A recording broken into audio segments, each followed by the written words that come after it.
রানওয়েতে চড়াচ্ছে গবাদি পশু, কোথাও চলে শস্য মাড়াই ও শুকানোর কাজ।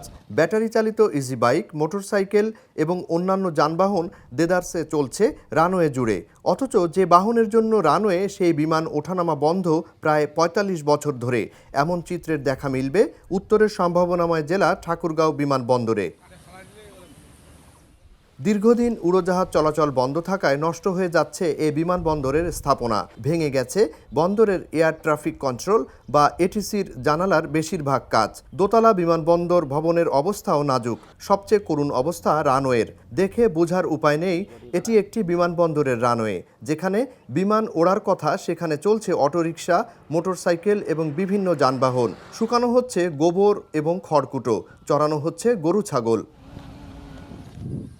ঠাকুরগাঁও বিমানবন্দরের ইতিহাস থেকে জানা যায়, ১৯৪০ সালে ৫৫০ একর জমিতে প্রতিষ্ঠা করা হয় বিমানবন্দরটি। সে সময় ব্রিটিশ সরকারের রাষ্ট্রীয় ও সামরিক কাজে চালু করা হয় এটি। ১৯৬৫ সালে ভারত পাকিস্তান যুদ্ধের সময় ভারতীয় বিমান বাহিনী এখানে হামলা চালায়। এতে বিমানবন্দরের রানওয়ে ব্যাপকভাবে ক্ষতিগ্রস্ত হয়। স্বাধীনতার পর ১৯৭৭ সালে সংস্কার করা হয় বিমানবন্দরটি। মাত্র বছর দুয়েক ফ্লাইট পরিচালিত হলেও পর্যাপ্ত যাত্রী না থাকায় এবং লোকসানের কারণ দেখিয়ে ১৯৭৯ সালে বন্ধ করে দেয়া হয় এটি। এরপর ১ বছর পর পরিত্যক্ত ঘোষণা করা হয় ঠাকুরগাঁও বিমানবন্দর। তবে বিমানবন্দরে কর্মরত জনবল বহাল ছিল ১৯৮২-৮৩ সাল পর্যন্ত।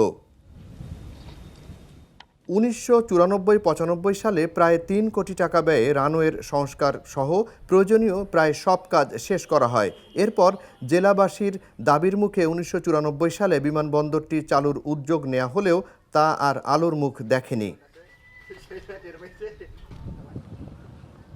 দীর্ঘদিন পরিত্যক্ত থাকার পর ২০১৬ সালের ফেব্রুয়ারিতে ঠাকুরগাঁও বিমানবন্দর পরিদর্শন করেন তৎকালীন সরকারের বেসামরিক বিমান পরিবহন ও পর্যটন মন্ত্রী রাশেদ খান মেনন। সে সময় বিমানবন্দরটি চালুর বিষয়ে শিগগিরই ব্যবস্থা নেওয়া হবে বলে আশ্বাস দেন তিনি।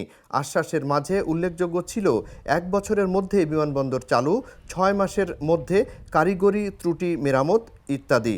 তবে তার কোনো আশ্বাসই বাস্তবায়ন হয়নি। ২০১৮ সালের ২৯ মার্চ প্রধানমন্ত্রীর আগমনে জেলার নানা উন্নয়ন প্রকল্পের উদ্বোধন ও ভিত্তিপ্রস্তর স্থাপন হলেও বিমানবন্দরটির ব্যাপারে কোনো সাড়া পাওয়া যায়নি। তো বিমানবন্দর এলাকাটা দেখছি অনেকদিন ধরে পড়ে আছে পরিত্যক্ত অবস্থায়। আমাদের উত্তরবঙ্গ বলা চলে একটা অবহেলিত এলাকা। আমরা ঢাকা সহ বিভিন্ন গুরুত্বপূর্ণ জায়গায় সহজে যোগাযোগ করতে পারি না। ঠিকমতো আমরা ঢাকায় সময় মতো পৌঁছাতে পারি না, অনেক সময় ২-৪ ঘন্টা লেট হয়ে যায়। বাণিজ্যিকভাবে সমস্ত ব্যবসায়ীরা ঢাকায় যাওয়ার ব্যাপারে অনেকে বিমানের প্রয়োজনীয়তা ভীষণভাবে উপলব্ধি করতেন এবং তাদের অভিব্যক্তি প্রকাশ করতেন।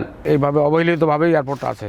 ভবিষ্যতে ইটগুলি নষ্ট হয়ে গেলে এই ইট আর এয়ারপোর্ট বানাতে কোটি কোটি টাকা খরচা করলেও পারবে না।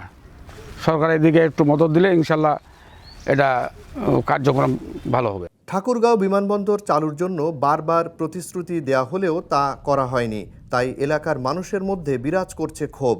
বারবারই প্রতিশ্রুতি দেওয়া হয়েছিল যে এখান থেকে বিমান চলাচল শীঘ্রই শুরু করা হবে, কিন্তু এখনো পর্যন্ত সেটা বাস্তবে রূপ পেল না। সেজন্য স্থানীয় জনসাধারণ ছাড়াও সংশ্লিষ্ট আরও যেসব এলাকা রয়েছে সেখানকার মানুষের মধ্যে একটা হতাশা বিরাজ করছে। বিমানবন্দরটি চালু হলে এলাকার মানুষের জীবনযাত্রায় আমূল পরিবর্তন আসবে। ফলে যাত্রী সেবার পাশাপাশি জেলার বাণিজ্যিক প্রসার ঘটবে বলেও আশা করেন তিনি।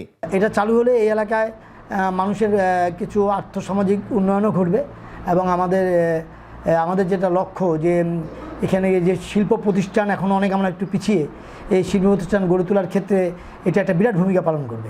তবে বিমানবন্দরটি চালু হলে আর্থসামাজিক পরিবর্তনের পাশাপাশি এখানে শিল্প প্রতিষ্ঠান গড়ে ওঠার ও ট্যুরিজম বিষয়ে গুরুত্বপূর্ণ ভূমিকা পালন করবে।